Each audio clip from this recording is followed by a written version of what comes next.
and we earned, the cup. Okay. Very quick question then, before we take a final round of questions from the panel here. This gentleman here, AJ Peter, says, what is Mr. President's plan for tertiary education? Is there one? Our universities are in a state that is quite disturbing. Yes, the standard of tertiary institutions and the universities, unfortunately, is poor. There is need for a lot of capital projects to be done in terms of accommodation, in terms of laboratories, equipment, and workshops, in terms of number of classrooms. I don't like the idea of having university people sitting on a window and taking and listening to lecturers. Again, we have. So what's the plan for them to ensure that they're not sitting around the windows and corridors? You have to build more classrooms. You have to equip them. You have to make life tolerable for teachers. I believe in the last 16 years, the country earned enough money. I don't think it has been judiciously used, unfortunately. So we've not used the money well. Okay, we'll have one question each, but we'll make it very short because we've got very limited time. Ngozi, have your first shot. Mr. President, I'm going back to governance issue in Nigeria. A lot of things are going to happen. We're anticipating in 2016 from the way you talk. And we know that the media is aware because, after all, you work with us. But the civil servants are actually the human beings in the back room, so to say, who are the implementers. And we're not sure how in tune they are with the new philosophy, with the new culture. As a matter of fact, being human beings, I expect that there should be a conscientious, deliberate drive to get them on board, for them to really be as passionate, maybe not as passionate as you, but to understand the new culture, the new ethics that you're trying to drive. Because you cannot do it alone. Those human beings are supposed to implement. So I'm looking at something like training, consistent training down the line of the civil service. Okay. Is there anything planned towards that? Well, I will accept that the system in the bureaucracy for training and retraining is in place. Nobody has removed it. The correct entry point, what institutions to go, the civil servants even have exams. In terms of the new culture, sir, the new culture of change. We have the new culture of change. You can legitimize it by making the civil service more efficient, and more efficiency means training. You have to train them more. But the important thing is them to try to understand the position the country finds itself. The adage that no need crying over spilled milk is correct, but then a lot of damage has been done, and people have to be prepared at all levels, at all stages, to make the necessary sacrifice, working very hard, expecting small return. Mr. President, they were there when all the damage was done. So we've got just about 3 more minutes, and I would want Manil to get his own last shot. Okay. Manil, please go ahead. Yes, Mr. President, you spoke about reform of the oil sector. I know there have been this issue of the eventual breaking up of the NNPC, the PIB, and all of that.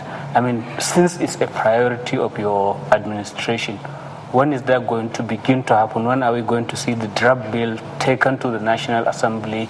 And do you have a time frame within which to achieve it? Well, we are doing a lot at the same time, simultaneously. NNPC is the proverbial cow. But if you look critically at this year's budget or next year's budget, you find out that we depend more on FAS and other institutions for the much more than oil. This was forced on Nigeria because of the falling price.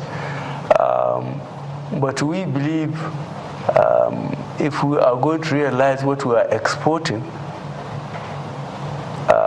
with strict transparency and accountability, we'll be surprised by the end of the year if the oil appreciates to at least $50 per barrel, how much we can meet our debt servicing and probably capital budget allocation. Because these are very important. Debt servicing, especially external, to earn more confidence of those who want to help us. If we pay them as we agreed in our transactions, that will help us a lot. And then if we perform in the capital allocation, that means more people will be employed, more goods and services will be produced. It's a vicious circle which we have to break, unfortunately, for the government. Okay, your question very short and precise. Well, I'll try as much as possible. Mr. President, the State Security Service has consistently, since you came in, disobeyed court orders.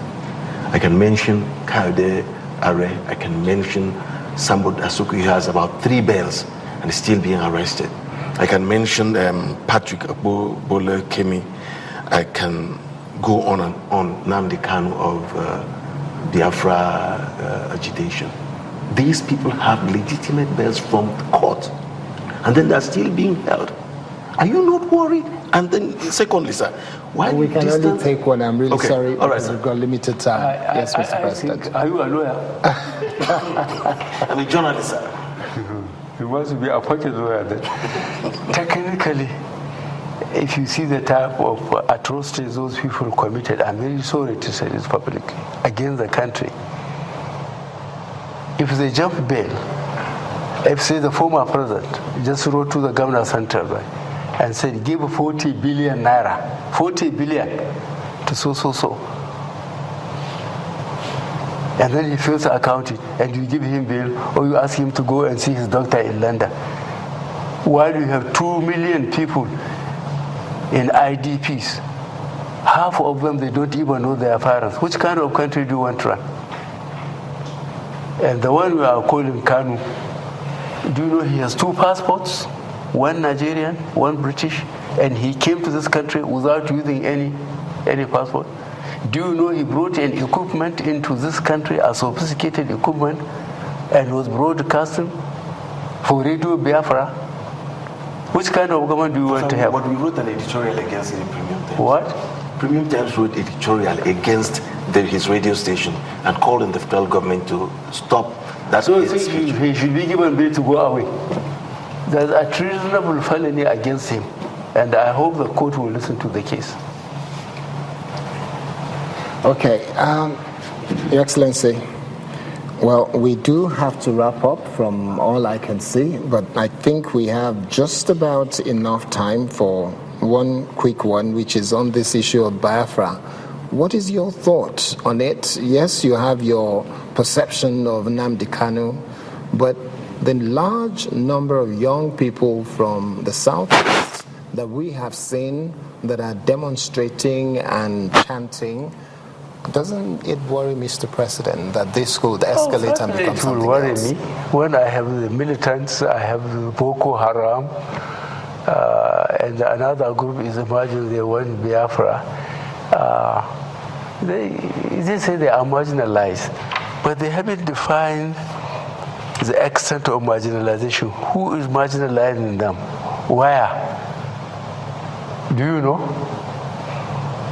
They believe they are marginalized. Yes, how? And it's their perception. Marginalized how? Mr. President, immediately you appointed your aides, and they felt an Igbo man was not there, somebody from the east was not there, and then the 2 persons, Obonayano and Chris Ngige, just got bad, in spite of the fact that they feel they are the third largest ethnic group in Nigeria. And then those are the two positions they have. It's not a question of ethnicity. It's a question of the Constitution. I am limited by what the Constitution said. There must be a member of Executive Council from each state. The rest, there's a lot of partisan politics in it. Who is the Minister of State for Petroleum? Is he not an Igbo? Who is the Governor of Central Bank? From Delta. Is he not an Igbo? Who is the Minister of Labor? Who is the Minister of Science and Technology? Who is the Junior Minister of Education? I don't think of any Hausa Fulani or any Yoruba who serve in virtually cabinet positions as the Igbos have. So what do they want? You want me to put my gown down so that I bring somebody in? I stood at the election and I won. And I'm limited by the Constitution. I have a member of every state in the Executive Council, and I have to listen to him as I sit as the chairman. Okay, that is the limit the Constitution gave me. Okay, Your Excellency, we want to say thank you very much for sparing these 2 hours to be on to have this conversation with Nigerians and with us, especially those of us who are here. Ngozi, Dr. Ngozi Anyebunam, Manir Dan Ali, and of course Ibanga Isene. Myself, Kaidi Akintemi, want to say thank you very much, Your Excellency, for the time spent with us. Very, very kind of you. I hope they switched up. What I will appeal to you is please ask our colleagues to do more investigative journalism. People, whether they like it or not, believe the press. But on important issues, I expect investigative journalism so that people will know the truth and then react to it, rather than being sensational. Thank you very much indeed. On that note, we want to say thank you very much to those who are watching from home and all around the world, whether you're watching on Channels Television in Nigeria or internationally, or you're watching on m.channelstv.com. We say thank you very much for watching wherever you are watching. Mr. President, we thank you, and we hope that this will happen again very soon. Thank you very much, and good evening.